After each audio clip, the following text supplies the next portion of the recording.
let the MCAT folks know. Now we are on. Meeting has begun. This is the official call to order. We only have the top portion of Dave's hat showing. I noticed that. Could you shift your... Is it the best portion? Yeah, there we go. There's that smiling face. Thank you, sir. Well, we will begin this meeting as we begin all meetings with a land acknowledgement. We'd like to acknowledge that this event takes place on the ancestral lands of the Salish and Kalispel people, and we are grateful for that. Would you all join us in the pledge?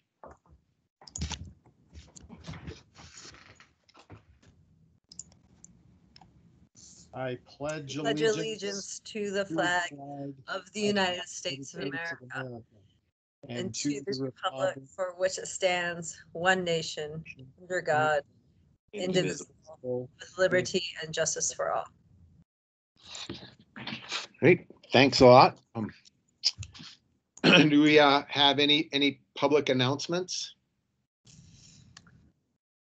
I will make an announcement, and it's been announced a few times, but just so that this particular viewing audience is aware, we have now established in the state of Montana the first ever regional passenger rail authority. Thanks to our great staff in Missoula County, our communication staff, and all of you who've participated in one way or another. 12 counties this week came together and finally executed the joint resolution to establish the authority. We are close to appointing the slate of board of directors to that authority, and hopefully, if all goes well, we'll have our first board meeting later in the month of December, and that will set the stage for, at one point, hopefully, being able to hop on a train here in Missoula, Montana, and go to Chicago or to Portland or Seattle or all parts in between. Well done. That's super exciting. Super exciting. Black hoodies coming soon. Yes, the swag is it's on a train somewhere and on its way. I did have a chat with Jordan about getting involved in the Friends group, and I'm excited for that. Fantastic. All right. Do we have any other public comment? Okay. Seeing no public comment, I'll let you know about our current claims list received by the Commissioner's Office as of November 2nd, 2020 through November 24th. Our claims total is $6,264,961.13. And you can go to our website and see how that money was spent. We only have one hearing today, but we also have a presentation. That one hearing is on a road abandonment, and Shira Scott, the Chief Deputy over at the Clerk and Recorder's Office, is here to present. Shira, take it away. So Shira's not here, but I think Steve might have a road viewers report for us to hear. Okay, we'll take that. That sounds like Sam.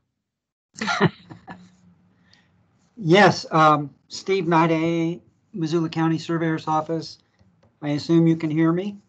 We Yes. Can. All right. Do you want to see me? Yeah. Yes.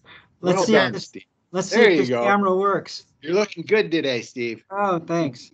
So, you look good every day, Steve. Oh, yeah. Right.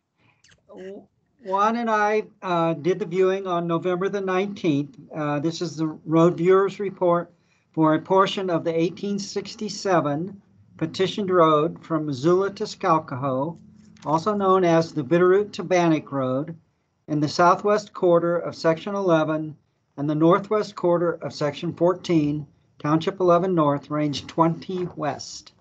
In attendance at that viewing was Juanita, myself, and John Kappas, the lead petitioner. At approximately 2:30 p.m., the attendees met at the site of the subject road right-of-way. An investigation and discussion ensued.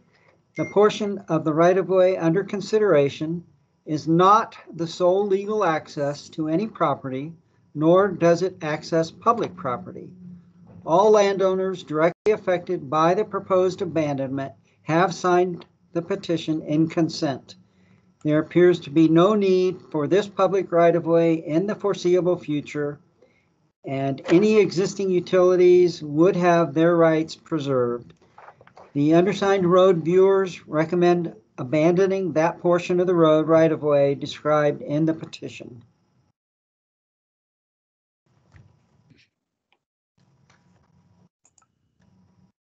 What was the year again, Steve, of the road originally?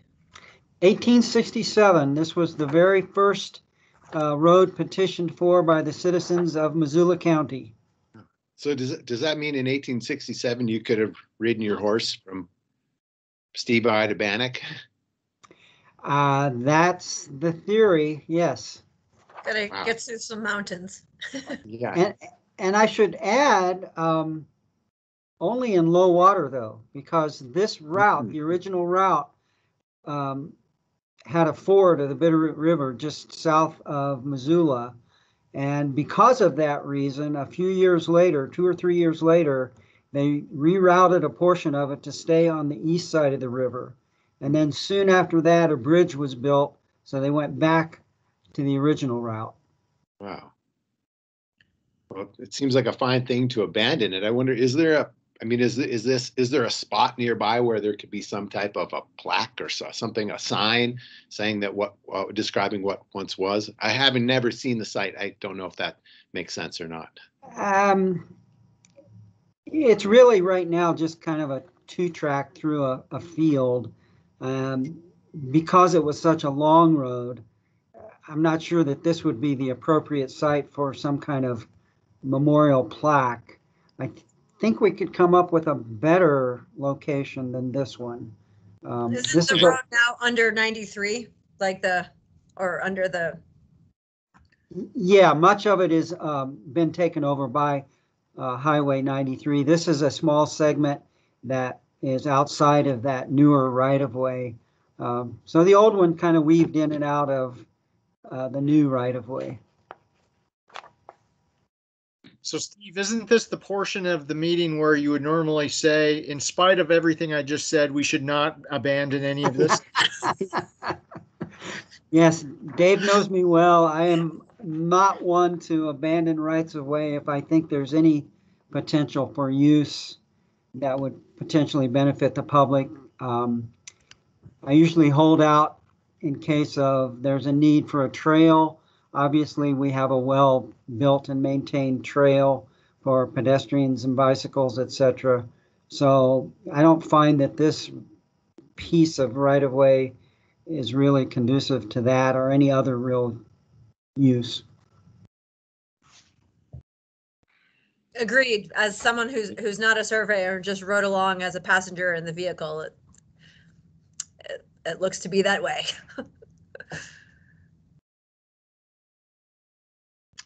So, Steve, oh, sorry, go ahead, John. I was just going to say it still looked like that was painful for Steve to say that. Yes, it was. All right. Well, I know you probably practiced it, Steve. You almost pulled it off. Yeah, I tried to rehearse earlier and I couldn't get the technology to work right. So, Steve, do you know, is the property owner here at all or petitioner? I believe John Kappas has joined us. Yes, I'm here. There he is. I don't have any question other than just wanted to make sure that you had an opportunity to say something if you wanted to. You know, I would thank Steve and Commissioner for their time coming out there. I think I said, kind of give an overview in the last meeting. So I'm here to answer questions if need be. Hey, John, I think one of your intended outcomes of this was to kind of put the public on notice that this is no longer a public road. And I'm not sure that this meeting is going to do that effectively. So I would suggest, if you want to keep people from using that segment of the road, if the commissioners vote to abandon, which they haven't done yet, I would suggest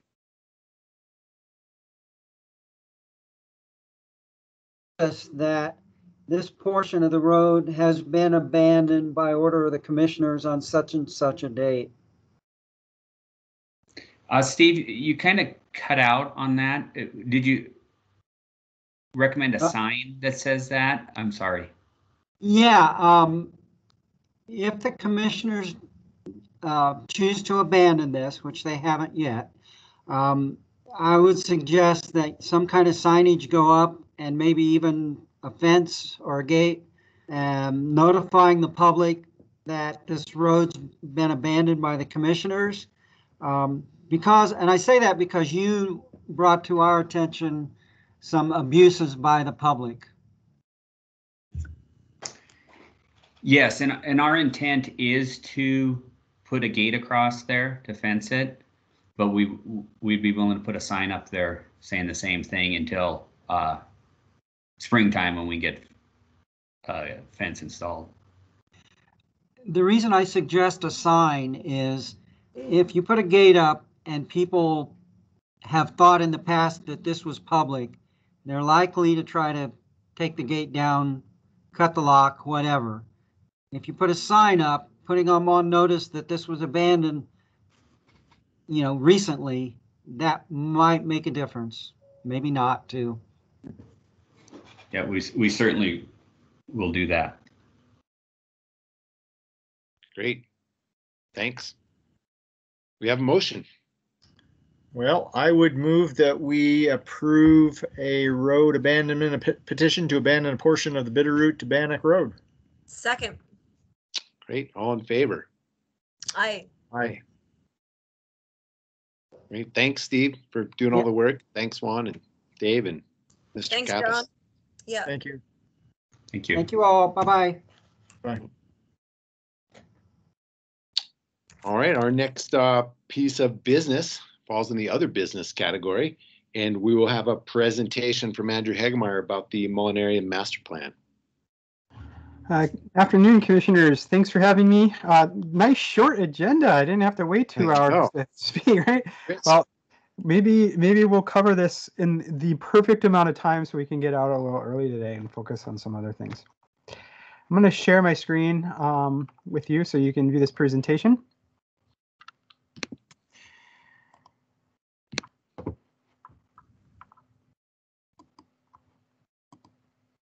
All right. So yeah, I'm here today to present on the Mullen Area Neighborhoods Draft Master Plan and Code. The purpose of today's meeting is just informational, so this is not a public hearing. It's to give the commissioners and the public a little bit of insight on the draft plan and draft code as we move into the hearing process to adopt. Which starts very soon here.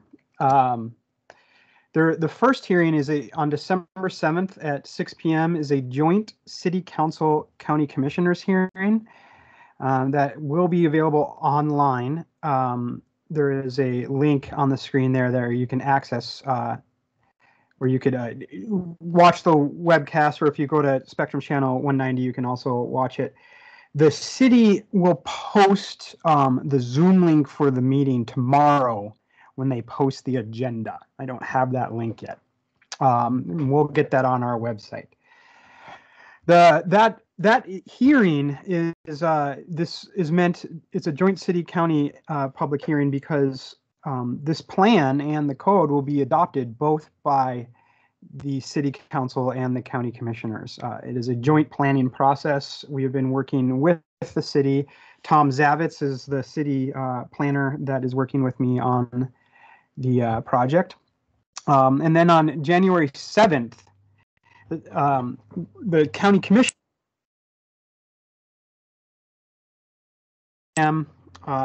basically the same bat channel as we're on right now. Via Teams, obviously you can't click on the link to join right now, but that link will be made available.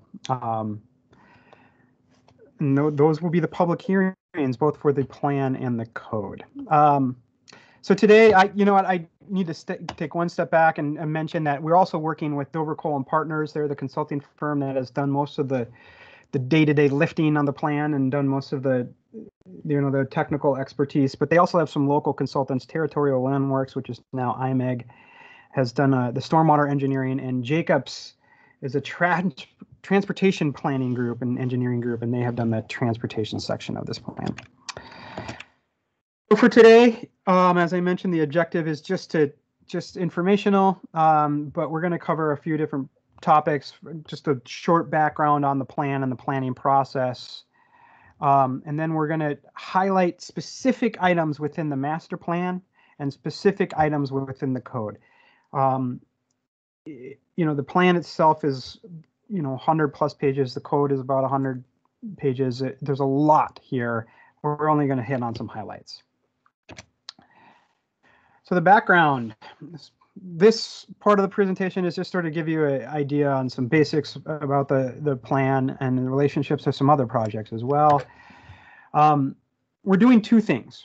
We're drafting and we're hoping to adopt a master plan, which is the vision for the area. A master plan is a lot like a growth policy. It is a non-regulatory document. It just establishes the policy on how we want to conduct business in this area. And then we're also adopting a zoning regulation, a type of zoning called form-based code. This is new to Missoula, the city and the county. The form-based code is a type of regulation, is zoning, and is meant to implement the land use components that are in this master plan. We don't normally propose master plan and zoning together because it's a lot of work. We had the opportunity to do it this time, and so we're doing that. So what's going on? Why are we talking about a master plan in this area? It's because it's growing. Growth is happening in this area. I was on a call with a guy that lives out there. He's lived out there for about 10 years earlier today, and he didn't realize that growth has been happening out in this area for at least 20 years. As you see in that top picture, that's Reserve Street in 2002. You can see a lot of vacant land out there still. And then you look down to 2019, and there's a lot more development occurring. So development has been heading this way for decades. It's been increasing since 2002. It slowed down during the recession. It is picking back up in a big way. It's going to continue as Missoula County and the city of Missoula continues to grow. This is, whether we adopt this plan or not, this area is going to develop. Another big reason that we're looking at this is we've got some housing challenges, both in the county and the city. To put lightly, 37% of all households in Missoula, and this is from the Missoula Area Land Use Element 2 years ago, 30% of all households in Missoula County are rent burden, cost burden. That's 40% or more, probably now today, that people in our county have a tough time finding a place to live. And so this a major component, a major reason why we're doing this plan is we want to facilitate safe places for people to live. And also, we received a bill grant. This bill grant is it's a related but separate project. The bill grant was money to build some roads and trails in this area, to build some of the key infrastructure connections. We received about half the money we wanted. We've been working on design, and construction on some of these roadways will start in the spring. Now, while this is a separate project, the master plan had a great deal of influence on the build project. So the master plan did a lot of the vision of what these roadways would look like. We're doing some really progressive things with these roadways, which they're going to have what we would refer to, planners would refer to as their roads for all ages and all abilities. They will have separate spaces for both cars, a separate space for people to walk, and a separate place for bicycles, all separated. It's a very progressive design. It's very exciting, and that wouldn't have happened without the master plan pushing that. The master plan also did a lot of work on modeling. So the master plan said, this is what our land uses are going to look like. this is where the growth is going to occur first and second and third. And it helped the traffic engineers design the capacity of these roadways.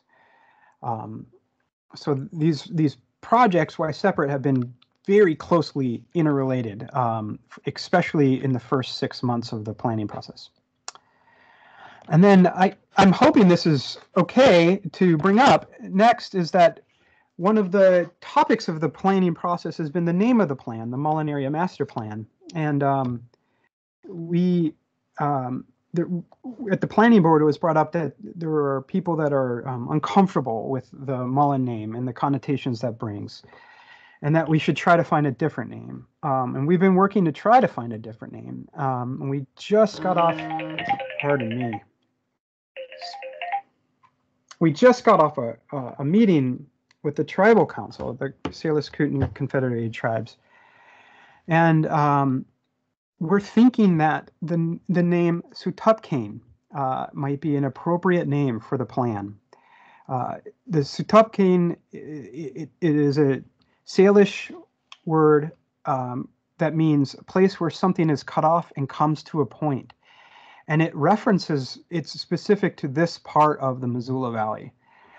So we've still got some more work to do, I think, before it's official that we could include this as the name of the plan in the code.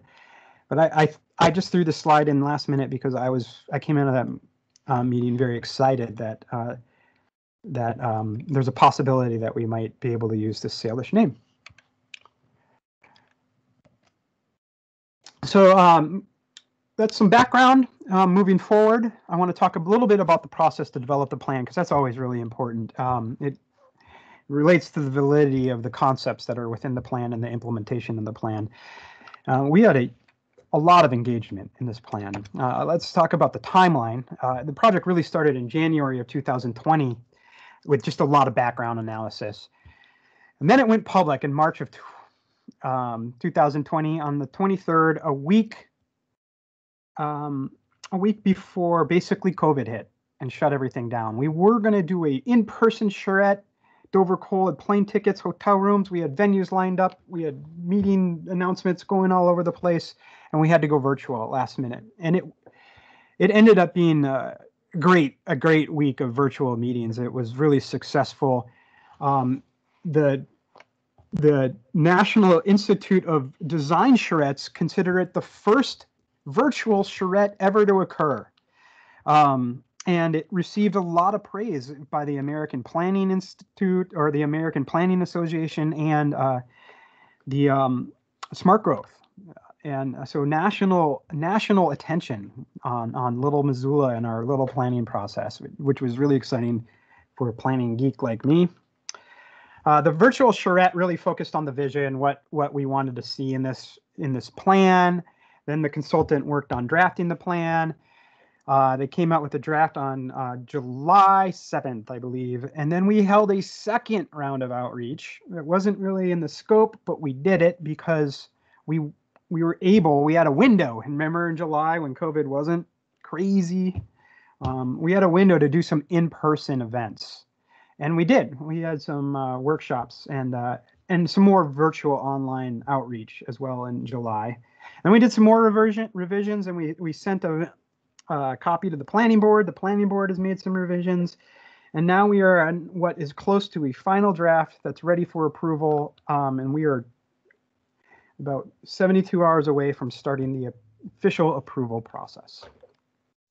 So, good question is, how was the outreach? How effective was it? I can give you some numbers and then give you my opinion. The numbers are great. We had nearly 300 people attend a virtual studio or in-person meeting, which for a master plan like this, for the downtown master plan, that might be considered sort of decent numbers, but for a master plan and in the edge of the community, I think it's actually fantastic numbers. We had people that were able to attend the events that don't live in Missoula, that own property in the area. People were attending from Seattle, for example, Denver, for example, because we were doing it virtually. We put up a ton of films on our website. They received over 5,000 views. So a lot of people learned about the concepts and the plans, which is great. A lot of digital communication, participants, survey participants, 43,000 views on our website, a ton of media impressions. So lots of permutation, permeability into our community, and lots of participation. My opinion isn't the number isn't always important. It's the quality of the input that's important. And I think through these virtual events that we receive some really, really high quality input, and also through the workshops and in-person meetings we did as well. So lots of stakeholder meetings that aren't even mentioned on this list. So robust input, I believe, and effective input, I believe. So what's in the draft plan? I'm going to hit on some big picture stuff. I mentioned earlier, the draft plan is the vision. One of the things I think is really important for folks to know is that the draft plan actually doesn't make things happen in and of itself. There is an ongoing implementation effort to make these things happen, and it's just a representation. When you look at the plan and you see these drawings, it's just a representation of what could happen. It's not necessarily what will happen. You see Jason here he's making the drawing, and that drawing is just one example of how things could occur. Within the plan, the section of the plan that really is the vision and what we base our implementation strategies off of are these 5 big ideas that came out of the design shred. That new development should create great places, that we should connect to agriculture, and we should focus on Grand Creek's health as an ecosystem. We should build for a sustainable future. We should create safe, comfortable, and interesting streets for everyone that lives here and visits here. And then we should also have a clear path for getting there. We decide what we want, and let's get there. So those are the 5 big ideas. And I'm not going to hit on all of them. I'm just going to touch on a few. First up is big idea 2, which is agriculture in Grand Creek. I'm going to talk a little bit about agriculture preservation to start. A lot of comments at the planning board about, we're losing, there's a number that's 2,000 acres of prime agricultural soil. That's actually much too high. It's closer to 1,200 acres of prime agricultural soil in this area that will be developed, that hasn't already been developed. And that's a loss of opportunity in our community, and people are that's really important to them, that this agricultural land is being lost. That's concerning to them. They understand the reasons why, but it's still a tough pill to swallow. And so the plan itself really wants to incorporate agriculture into the fabric of the neighborhood.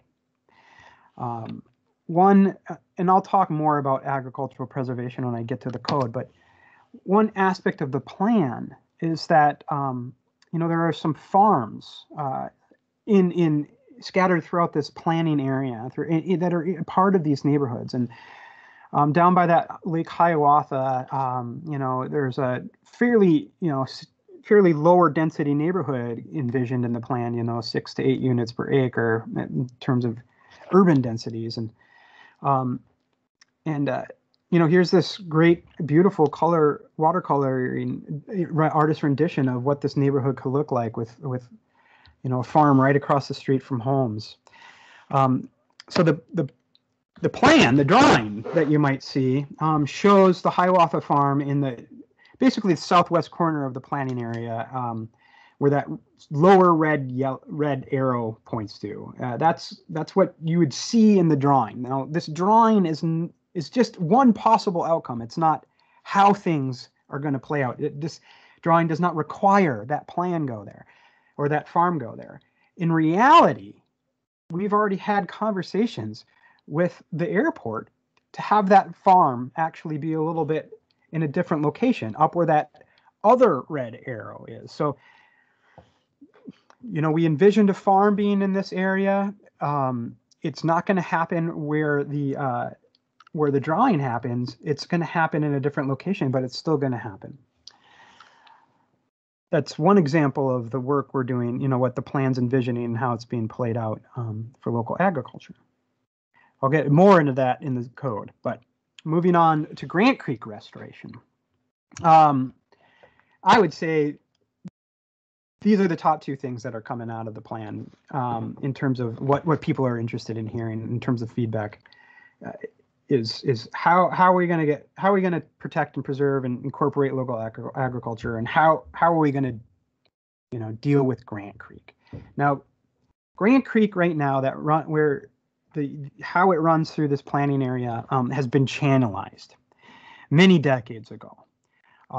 It is not a healthy creek. It is a creek, but if you looked at it, you wouldn't recognize it as a creek. You might think it's actually an irrigation drain.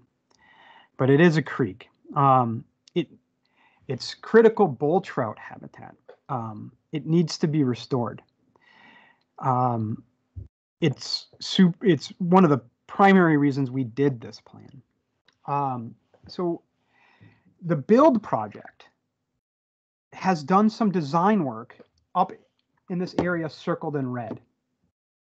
We tried to get funding to actually complete the restoration on Grant Creek in that location. We fell short. I believe we'll try again. If not from the same source, perhaps from different sources. But that section is privately owned, and we're much more ready for funding up there to complete the Grant Creek restoration. In the orange right now, the area circled by orange, Grant Creek restoration is just a concept. It's just something we've talked about. By adopting this plan, however, we will make it official county policy. It is now the policy of Missoula County, if this is adopted, and the city of Missoula, to restore Grant Creek into some sort of more natural, healthier system. It's going to be a challenge. The airport is right there. This is all on airport property. There are significant safety concerns with bird strikes that we need to address, and wildlife conflicts that we need to address. So there's a lot to work on. It's going to take community effort, but by adopting this plan, it is official policy to try to complete that restoration. Next up, the third biggest issue, impacts from traffic. What are we doing about how additional growth in this area is going to impact our transportation system? Right now in Missoula, about 70% of trips are by drive alone. Our transportation planners want to shift that. They want to increase the number of trips that are generated every day by walk, bike, and bus. So right now, it's about 15%. Maybe a little less, that walk, bike, or bus. We want to get that number much higher. We want to get the drive alone number down lower. And the reason why we want to do that is because that is the best strategy to address congestion. For example, this slide. All right, we've got, if 400 people all got in their car and drove alone, you have 400 cars in that picture on the left. On the right, if 400 people rode a bus, you got 400 people on that bus there on the left. That's how much land, that's how much area it takes. The single occupancy vehicle model to transportation is incredibly space intensive and incredibly inefficient.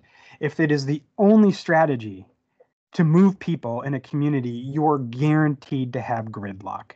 As we know in Los Angeles and Toronto and many communities across this country, we have to find other ways to get people around besides single occupancy vehicles. That starts with land use, believe it or not. Some people, it's hard for people to understand, but how we design our communities has a huge impact on traffic. So here's a picture of North Reserve. Huge parking lots, giant box stores, no character, no sidewalks, no connectivity. This is a place designed for cars. And if you design for cars, you get traffic. This is also the most congested place in Missoula to drive. It's the biggest pain in the butt to drive in this area out of the entire city because it's the most auto-centric place in the city. So those land use patterns matter. If you concentrate everything in one spot, all of your services in one spot, and then just have all the people in another, like this type diagram, you know, someone on the far right that lives out on the far right is going to have to travel a long distance to get any sort of service.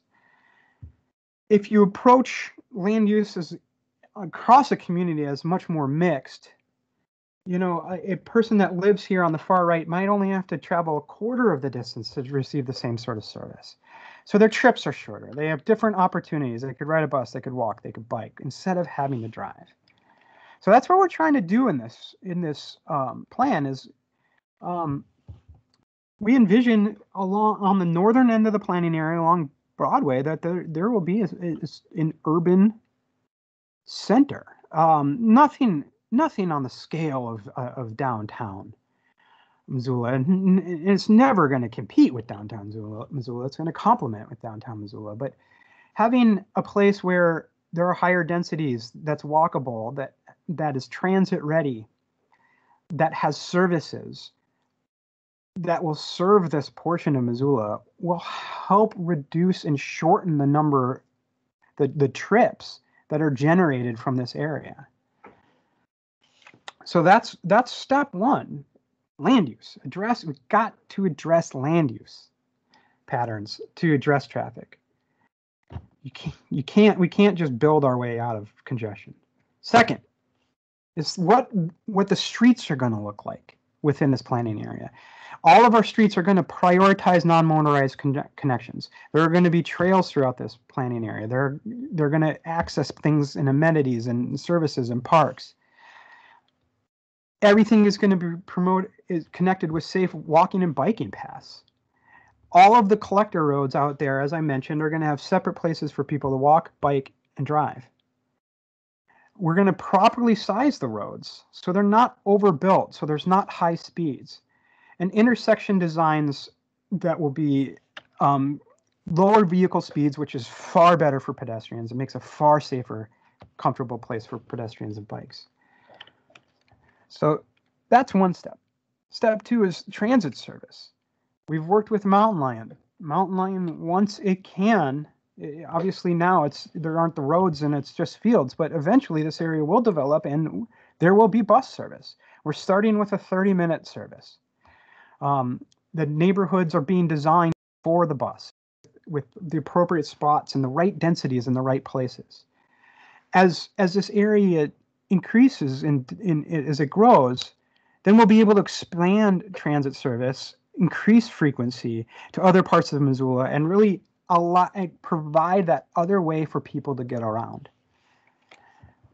And finally, the traffic planning, just dealing with the cars, because there's going to be more cars as this area grows. We've worked with close coordination with the Metropolitan Planning Organization, and their upcoming transportation plan has all of the information from our planning process, and we'll put all of those in the models and help prioritize the off-site connections and improvements that will be needed. For example, this plan does not specifically, the Mullen plan does not specifically address the corner of Reserve and Mullen. It identifies it as a problem, and it does say that there needs to be better pedestrian facilities there. But the transportation plan will be the plan that actually goes in and prioritizes improvements to that intersection based off of what we have done with this plan. So it's not a direct, the Mullen plan doesn't directly plan for off-site impacts, but we give this plan to the transportation planners who are looking at things collectively. And they are updating their plans to accommodate this. And that will affect the when and how improvements are made to these areas. So moving on, the draft code. The draft code is all about building character. It is a form-based code using transects. These are different terms than you're used to hearing in zoning. However, it's not the biggest departure from what we've seen. But what they do, form-based codes do certain things better than our traditional Euclidean zoning. First of all, this code will allow better flexibility. It will allow a better mix of building types, better mix of uses. It actually regulates the streets, what the streets are, or how the streets are designed. It doesn't have as high as parking requirements as our current zoning. It creates housing choice. We are actually upzoning this area, allowing more density than what was planned in this area originally. One of the things that it creates housing choice by is we require different building types. A developer cannot come in and buy 20 acres and just do 20 acres of single family homes or do 20 acres of apartments. They have to mix. That creates diversity in your neighborhoods, that creates diversity for income types, for ages. It helps affordability to do that. And the code requires walkable neighborhoods. How do you require walkable neighborhoods? Well, one thing is you require connectivity in small block sizes. Think about the old neighborhoods in Missoula, the slant streets, the north side. Those are 400, 500, 6 foot long blocks tops. Now think about like Linda Vista, where the blocks, if there are blocks at all, could be thousands of feet long. So we're going back to that model. We're requiring small block sizes. We're requiring connected grid pattern block sizes. Where the buildings have to be located close to the sidewalks. All the parking has to be hidden in the back. It creates an excellent experience for the pedestrian. That interesting streets. How do you make streets interesting? Make the buildings around them interesting. A question is this form-based code only focuses on form? Well, some form-based codes only focus on form. Our code that we're proposing has a use table just like a normal zoning district, normal zoning code. There are areas that are geared towards commercial. There are areas that are geared towards residential. There are even industrial locations and zones within those transects. However, it allows more mixing. So you could have a corner store. You could have a restaurant on the corner. It's much easier to do that. You don't have to go through some sort of special process to do that. The street types are incorporated into the zoning. So this isn't a public works deal. The planners did this. The planners are saying these are what the streets must have to look like in the locations. In areas that are urban, we need urban streets. In the areas that are more suburban, lower density, we need appropriate street signs for there too. So there are a ton of different options the developer can choose from in these street designs, but they have to match the land uses around them, and that will help create that walkable environment and help create that really interesting place. So the code also regulates the interface between public space and private buildings. So that is not something you see in normal Euclidean zoning. We only look at the private buildings. We do not try to regulate the public space. The public space is almost always a road. How do we, that is totally done to make it a more interesting environment for pedestrians. And it does it through a number of different standards, facade standards, shop front designs, building heights. Surprisingly, these same things are going to be present in the code that county is looking at. County for all of the zoned areas of Missoula County has a lot of these same elements. Finally, green building. Sustainability is a part of the plan. It offers incentives for green construction. there is it permits solar and geothermal by right throughout the entire code area to try to encourage renewable energy, and it offers flexibility to developers if they are incorporating things like electric charging stations. They get a benefit to do that by some lax regulations. Finally, I did not create a slide for this. I ran out of time, but agricultural preservation. I wanted to come back to that because the plan envisions incorporating agricultural land use into the neighborhood. We, based off of comments from the planning board, we're recommending an addition to the plan into the zoning that incentivizes a developer to set aside a portion of their property for local agriculture. And how it does that, it gives them a very generous bonus on the number of units they can provide within a development. The more, the larger the set aside, the more units they can get.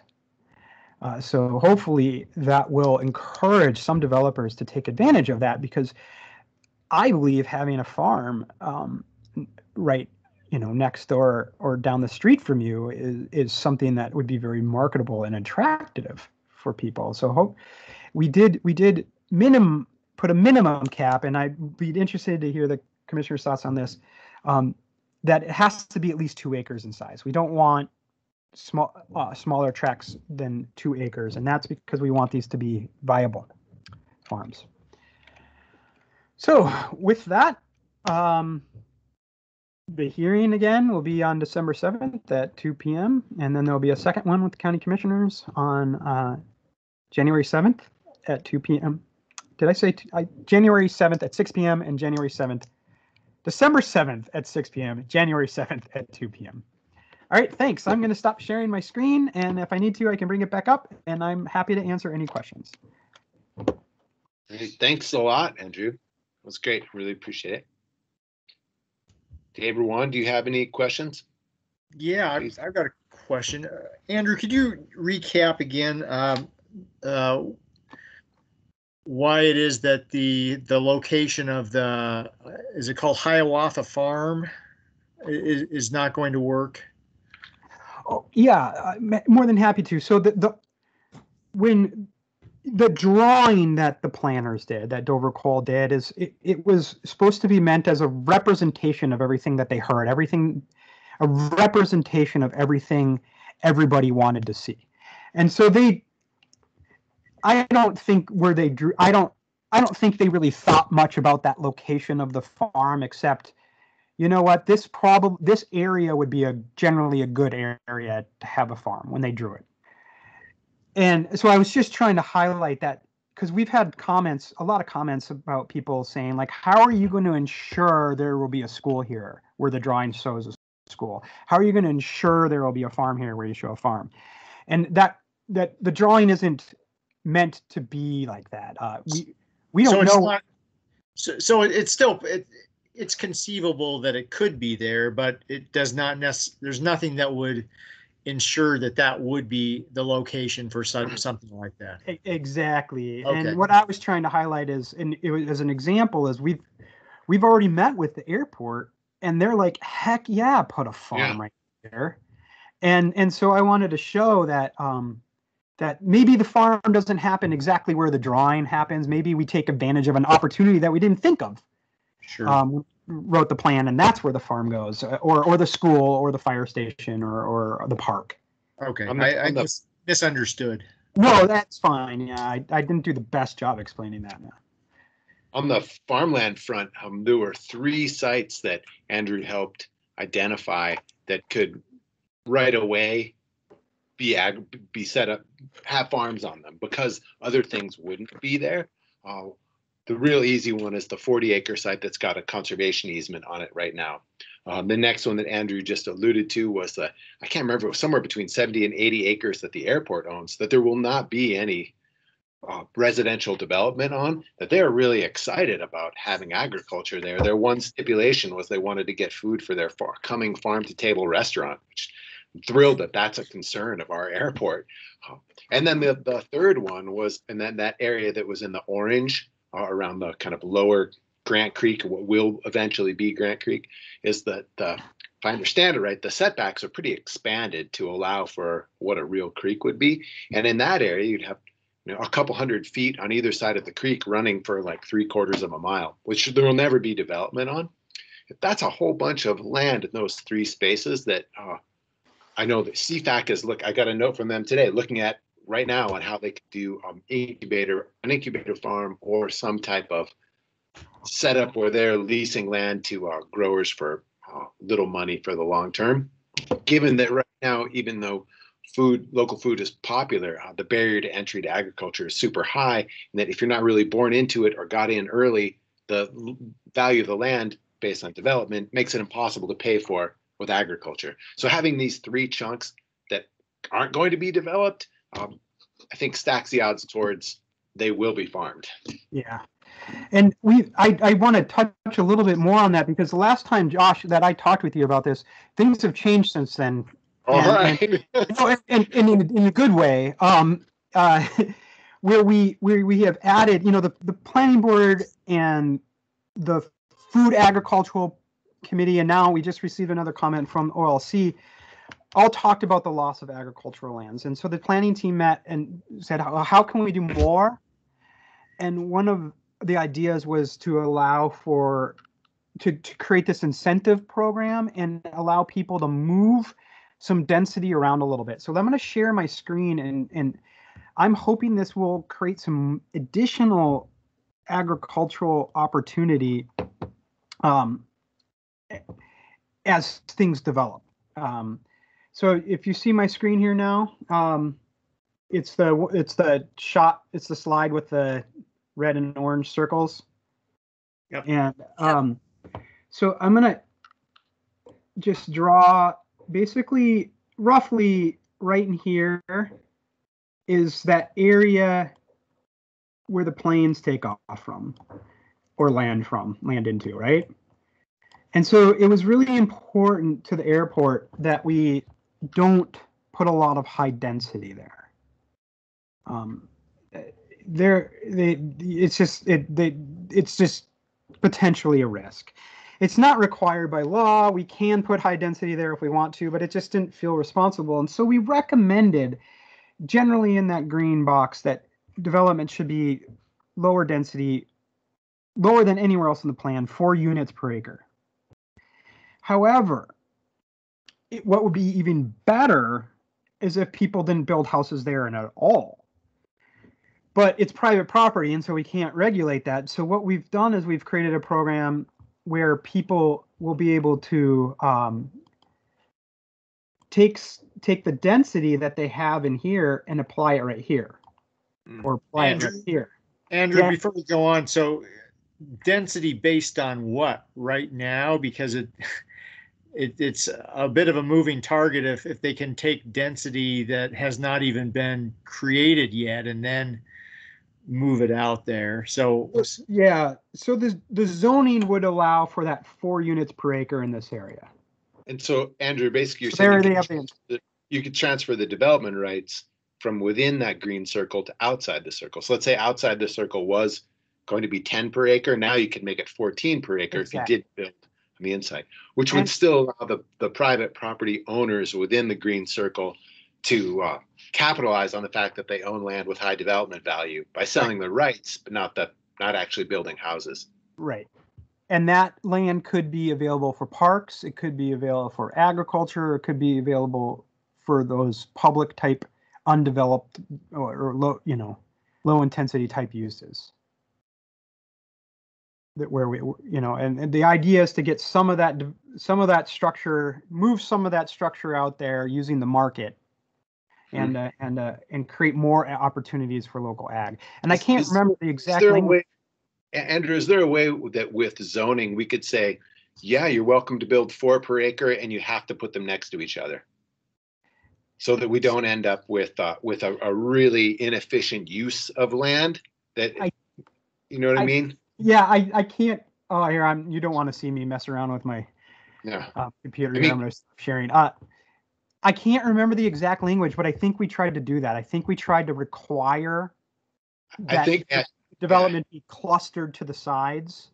I think that'd be super important. Otherwise, the easiest low-hanging fruit is just to build 4 per acre, and that's what it is.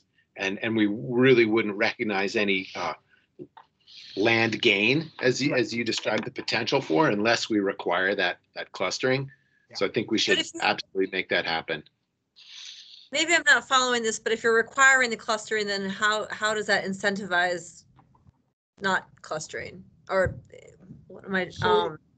Clustering outside of that particular area. Well, you could. I guess the option would be you cluster your 4 in the corner of an acre, or if you have 10 acres or whatever, or you take advantage of the incentives that Andrew was talking about and just move the whole thing outside of that green square. Yeah. So it's a both and. Yeah. My concern was without that thou shalt cluster, it's going to be really low cost development to just do 4 per acre. And I imagine that's just what we'll see. And the gain in land availability that Andrew's talking about won't be as robust as we would hope. And I guess melding the carrot and the stick, is it possible? Is it possible to say you can't build anything in that area, but you have to transfer the development rights outside? So you have X number of development rights that could be transferred somewhere else. But I mean, I'm just wondering how we actually ensure that no development occurs in that zone. It's an interesting question. I'm just wondering if we mandate it rather than incentivize it, does that instantly lower the value? So if you know what I mean? Like if people on the outside of the green line know that the people inside the green circle have no choice but to sell their development rights, can they just, we'll give you $500 for that? Because what do you take $500 or nothing? Right? Yeah. But incentivized might, and I don't know, I'm just making this up, and I'm not even 15th of a planner. So yeah, that's it. If we required it, it would create that exact problem, and we might get challenges over that we diminish their value, and that's a regulatory taking. So if we incentivize it, it actually, I can't remember the exact language, but it actually, because I'm looking for it, but I can't find it, in this 100-page code. But I think you actually you get more density if you have a parcel that's 4 units per acre, it's underneath that airport area, and if you move that area that 4 out to another location, you actually get 6. You don't get 4, you get 6, plus whatever is there. Could we? So there's it incentivizes. It gives you a bonus if you move it out. Sure, it makes it so the idea is to make it more lucrative to do the right thing. Yeah, and then if you leave it in, I believe you just get 4, but you have to cluster it. Those 4 have to be on urban lot sizes. Yeah, I believe that's how it's structured. Andrew, so right now, where does the 4 come from? Is that based on the current land use element in that area, or is that what the airport is hoping for because they don't want houses in the flight path? The airport, I think, was actually hoping for 2 units per acre. So I guess what I'm getting at is it's where this 4 number is coming from, because I don't want to be kind of bargaining with ourselves in terms of what the baseline ought to be from which folks can transfer development rights. So yeah. I think I guess I'm on the end of the spectrum where I'm not particularly moved by the regulatory takings argument, unless there is a certain level of density that's allowed right now that we're needing to preserve. But if the 4 is based on some future plan that we're adopting here, they do have existing zoning that would allow them to develop, and sometimes it's not consistent, but it sometimes would be much more than 4. Okay, well that's helpful. Yeah. So I wonder, Andrew, if we could also incentivize, if we could further incentivize the clustering within the green circle, if we could make if things were contiguous. You know what I mean? So you had the eight houses clustered together, but then you had, 4 acres of open land. So we really gained in land availability. Yes, I hear what you're saying. I'll look into that and specifically what we ended up landing on, and see if that's making it continuous clustering adjacent. Like if you can make it continuous to other development or continuous to the edges, that would be. It's not going to be very helpful ag land wise if we have 3/4 acre patches. Absolutely not. Yeah. Here, yeah. Yep.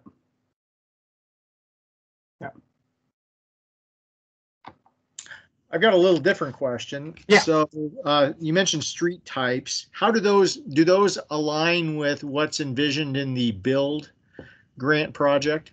Yeah, they do. The street designs that were created by the planning team are the street designs that are being used by the build grant team.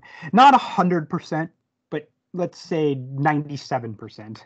They had to make little tweaks here and there to address their right-of-way, the actual right-of-way widths and things like that, or intersections and things like that, because they're dealing with existing conditions, and that will be the case all the time. There will always be little variations, but yeah, I mean, the build grant is going to build us some really fantastic streets. Great. Yeah.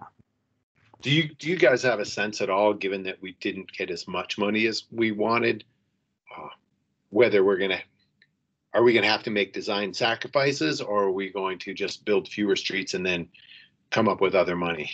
It sounds like to me that there will be a little bit of a design sacrifice, but not when it comes into to what we're looking at in terms of the street design.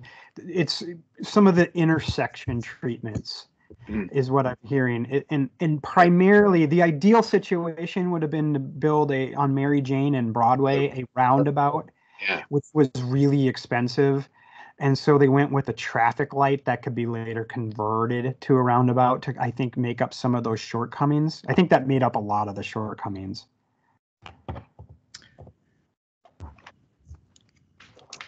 Going back to the naming piece, so I thought, just to follow on what you described, Andrew, I thought we had a really good meeting with the tribal council, and they were extremely appreciative of us reaching out, and the suggestion that they made for a potential name for this plan in the planning area. I'm pretty excited about it. I don't know what you all think, but and I guess we have yet to see what the city council's response is, but it seems like this would be really a groundbreaking sort of action on our part to reflect tribal heritage in this way. So Dave, in terms of process, can we just name our master plan whatever we want? And then how do we ensure that the name of the master plan becomes the name of the area? Well, I don't think we can ensure the latter, but that wasn't part of the conversation yet. It was the focus was on the name of the plan, right? Well, yeah, the focus was on the name of the plan in terms of the geographic area or the development that occurs there, reflecting this name. Since it's private property, I don't. Andrew, do you want to? Yeah.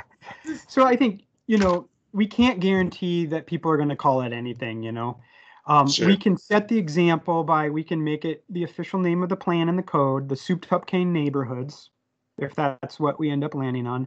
And then we can just start using it all the time. So we can try to lead by example.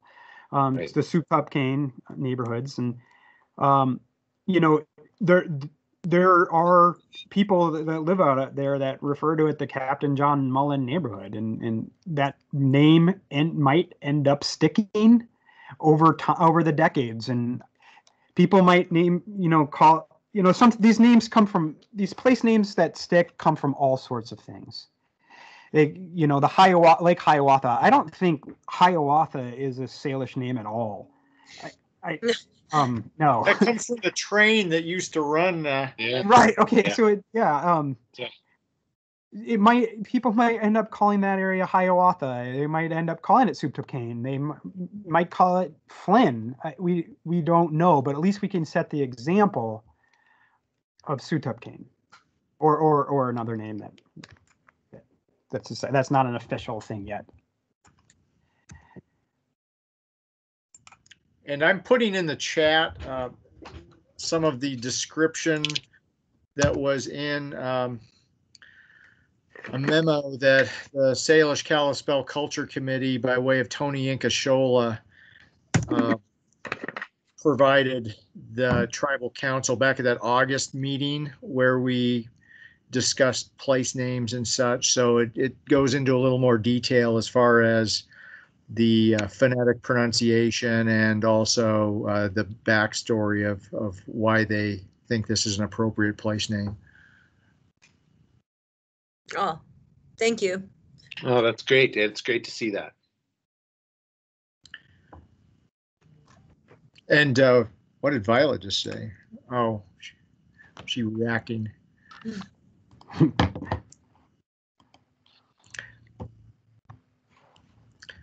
But anyway, I thought it was a great meeting that we had with the tribal council, and they might actually participate in the Monday night public hearing also. Fantastic. Yep. That's great. So, Andrew, with these upcoming meetings, do we formally adopt this as a master plan? So this Monday meeting is meant for the public to be able to comment to both governing bodies at the same time, so they don't have to pick and choose or try to come to both. So one place for people to one-stop shop for comments. And then I'm really hoping that the two governing bodies will talk about some of these issues together, so we're on the same page. Now, you could. Well, it depends on how they noticed it with the city. I mean, theoretically, the county would be fine making a motion to adopt the plan Monday night. But what I'm recommending is you wait till January 7th. Okay. Then you can do the zoning at the same time, and it, because we had to do that for our meeting notice requirements. So because we have to in the county, we have to notice a zoning thing for 45 days in advance. Where in the city they don't have any notice in advance requirements. So yeah, that's why there's this big long gap. So I think the city council might take up adoption on the 14th, and then we would take it up a couple weeks later. I'm sorry, the 14th of January? 14th of December. They have the luxury of moving very quickly on adoption on these things where we're burdened by these laws that require. Okay, but we're going to hear them and discuss them together on Monday. Absolutely.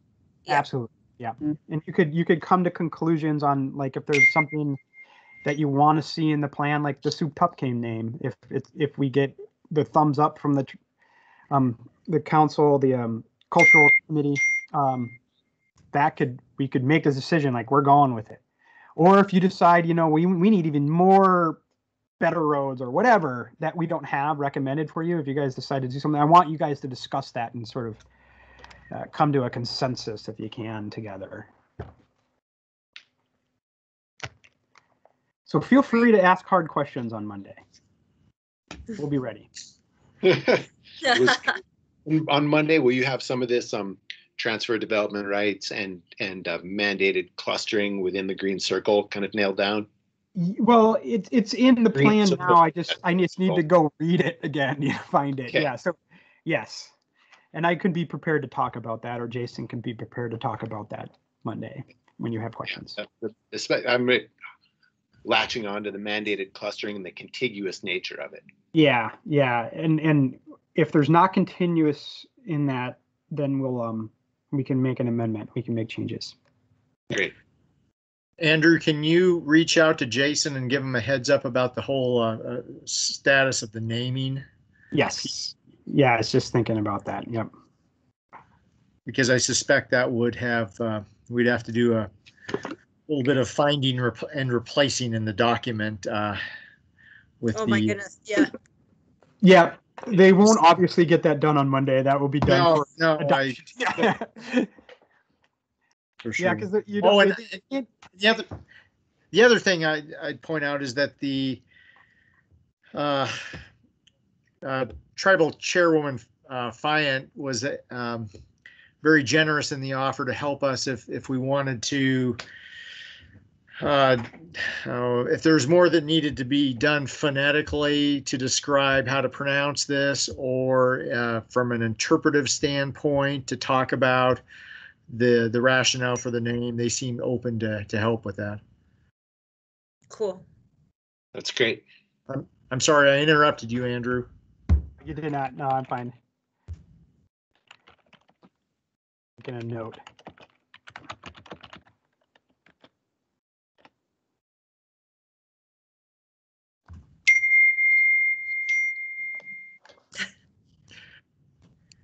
Someone hit the jackpot there. I got a little Keno going on here on my phone. One more kid to put through college. I got to do what I can.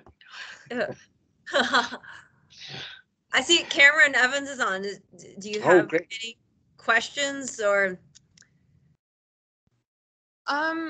I don't think so. I kind of wanted to tune in for an overview. I think the one thing I'm definitely curious about is some of the conversation around the Grant Creek restoration. And I was just wondering if anyone had any insight to some of the public comment on that. And I've read a few of them, but I was just wondering a little bit more about kind of what the sentiment was from people, and especially anyone involved in any stakeholder type of groups or nonprofits and things along those lines. And that's not necessarily a question for right now, but yeah. If I could, Cameron, I'd like to speak to the Grant Creek restoration just a little bit.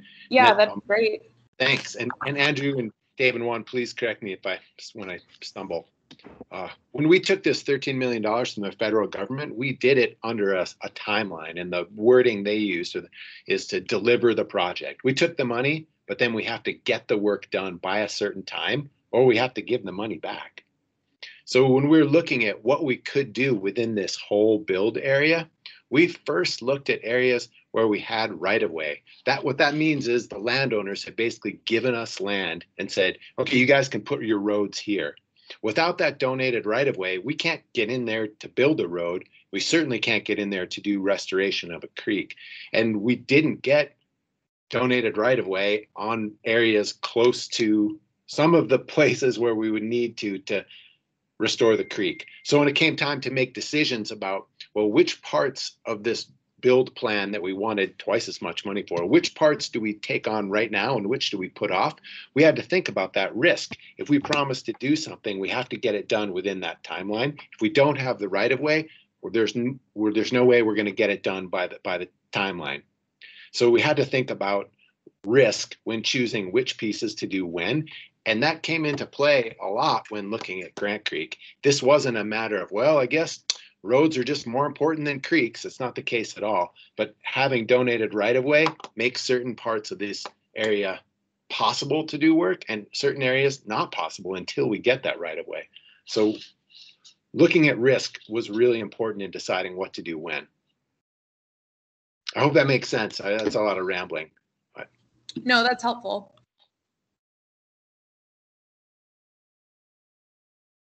And at the same time, I mean, that restoration is going to happen, and it's a very, very important part of this project. And so I don't want to poo-poo it.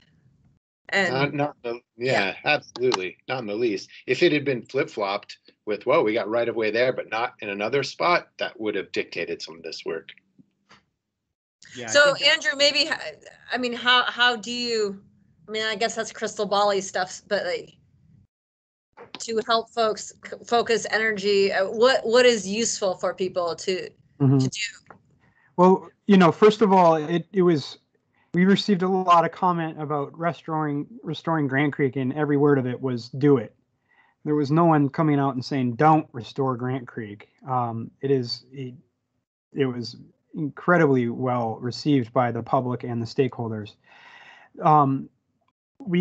plan to have an implementation committee. So the plan doesn't restore Grant Creek. You have to find money and engineer it and do all this work, as well with find a place for a farm and find a school and find a fire station and all those other things. There's a lot of implementation that's going to have to happen after the plan is adopted.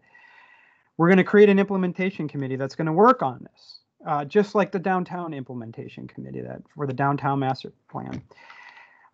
And that one of the things that the implementation committee will be charged with is in keeping the momentum behind restoring Grant Creek going.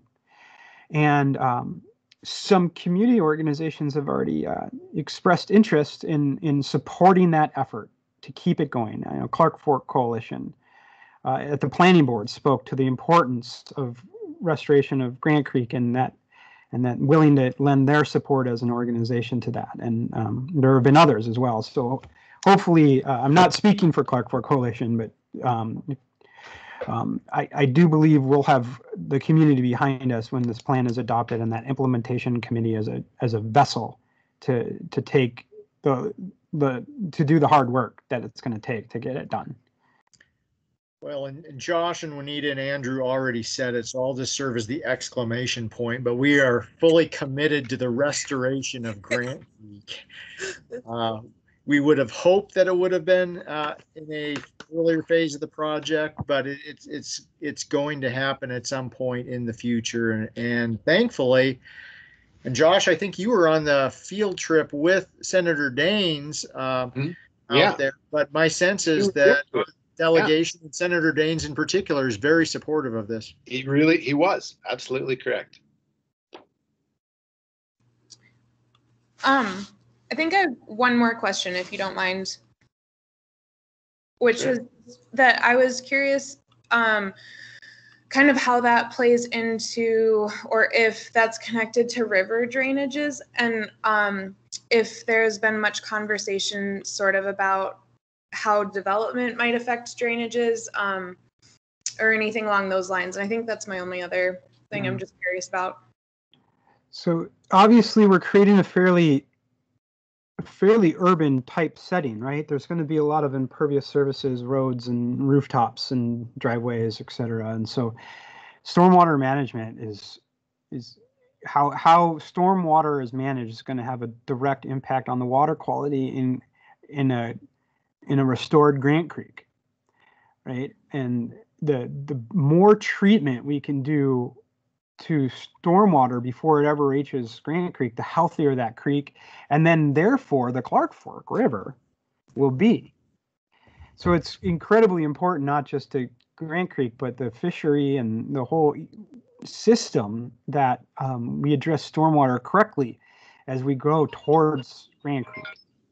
And that was recognized by the planning team before we even wrote the RFP for the consultant. And we got extra money from the city of Missoula to specifically focus on stormwater management. And so there's a significant stormwater management component to the plan, focusing on the use of green infrastructure and green infiltration. Some innovative ideas in there. And then we've actually incorporated some of the best management practices into the zoning. So some of these stormwater elements will be a part of your development approval, that you incorporate these green infrastructure pieces. So the hope is we have as little impact on the water quality, temperature, nutrient loadings in Grant Creek as humanly possible. And therefore the Clark Fork and the entire drainage below.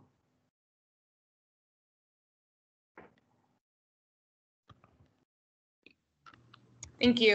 Yeah.